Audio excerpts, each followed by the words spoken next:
Xo'p, tushundim. Hozir olib boraman. Nima keragi bor ekan shuncha pastani? Hammasi bir pul bo'lsin. Assalomu alaykum.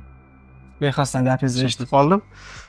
Tish pastalari har doim bir xil bo'lavermaydi. Siz noto'g'ri bilayotgansizda. Xohlasangiz men sizga bu narsani podrobniy tushuntirib beraman. Mayli.